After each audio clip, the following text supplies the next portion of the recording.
வணக்கம், வணக்கம், வணக்கம். இப்ப நம்ம பறந்து படத்தோட ஷார்ட்டஸ்ட் ஸ்டோரி தான் பார்க்க போறோம். இந்த படத்தோட கதை என்னன்னா, ஹீரோ சிவா தன்னோட பையனை கூட்டிட்டு பைக்ல ரைட் போயிட்டு இருக்காரு. அந்த டைம்ல அவருக்கு கடன் கொடுத்த இஎம்ஐக்காரர் அவரை துரத்திக்கிட்டே வராரு.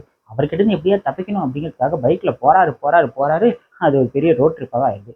அந்த ரோட் ட்ரிப்ல என்னென்ன நடக்குது அப்படிங்கிறத மீதி கதை. Director Ram and Siva combination இந்த படம் எப்படி இருக்கும்னு சொல்லிட்டு மிகப்பெரிய டவுட் இருந்துச்சு.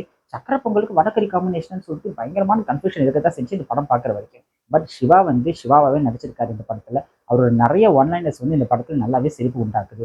அவரோட கெரியர்ல இது ஒன் ஆஃப் தி பெஸ்ட் படம், நல்லாவே பண்ணியிருக்காரு. சிவாவோட ஒய்ஃபா வர்ற கிரேஸ் ஆண்டனி அவங்களுக்கு கொடுத்த கேரக்டர் கரெக்டா பக்காவா பண்ணியிருக்காங்க. படத்தோட ஆக்ஷன் ஹீரோ யாருன்னு பாத்தீங்கன்னா மித்துல் ராயன் அப்படிங்கிற அந்த சின்ன பையன் தான். த்ரூ அவுட்டா அந்த கேரக்டராவே அவன் வாழ்ந்திருக்கான் அப்படின்னு சொல்லலாம். அவன் பண்ற சில சுட்டித்தனத்தெல்லாம் பார்த்தா நமக்கே கோபம் வந்து சில இடத்துல வந்து கொஞ்சம் இரிட்டேட்டிங்காகவும் ஆகுது.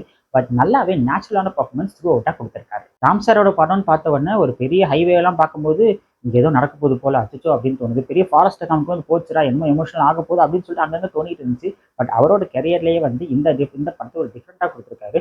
அங்கங்க நிறைய லாப்டர் சீன்ஸ் வச்சு அங்கங்க சில எமோஷனல் காட்சிகள் வச்சு ரொம்பவே நல்லா பண்ணியிருக்காரு. இந்த படத்துல மொத்தம் 19 சாங். சந்தோஷ் தயாநிதி அந்தந்த சாங் வந்து ரொம்ப அற்புதமான இடத்துல வந்து பிளேஸ் பண்ணியிருக்காரு. இந்த மாதிரி ஒரு படம் ரீசெண்டா அவ்வளவா வந்ததே இல்லை. பட் கண்டிப்பா அவர் போர் அடிக்காம கொண்டு போயிருக்காரு. யுவன் சங்கர் ராஜாவோட பேக்ரவுண்ட் ஸ்கோர் இந்த படத்துக்கு ஆப்டா சூட் ஆயிருக்கு. படத்தோட டிராபேக் என்னன்னா பாத்தீங்கன்னா, படத்துல எல்லாருமே ரொம்ப நல்லவங்களா இருக்காங்க. ரோட்ல போற ஆயால இருந்து பஸ்ல போற ஆன்டி வரைக்கும் எல்லாருமே பயங்கர யதார்த்தமாகவும் ரொம்ப நல்லவங்களாகவும் இருக்காங்க. அது எப்படி இந்த காலத்துக்கு அது செட் ஆகும்னு சொல்லிட்டு நிஜமாவே புரியல. பட் அப்படி ஒரு காலம் அப்படின்னு இருந்துச்சுன்னா அது கண்டிப்பா சினிமாவில் மட்டும்தான் இருக்கும். ஸோ அந்த விஷயங்கள்லாம் வந்து கொஞ்சம் லைட்டாக ஆர்டிஃபிஷியலான ஒரு ஃபீல் கொடுக்கதான் செஞ்சுச்சு படத்துல. படத்தோட கதையை வந்து இன்னும் கொஞ்சம் பெட்டரா ஸ்ட்ராங்கா காமிச்சிருக்கலாமா அப்படின்னு தோணுச்சு.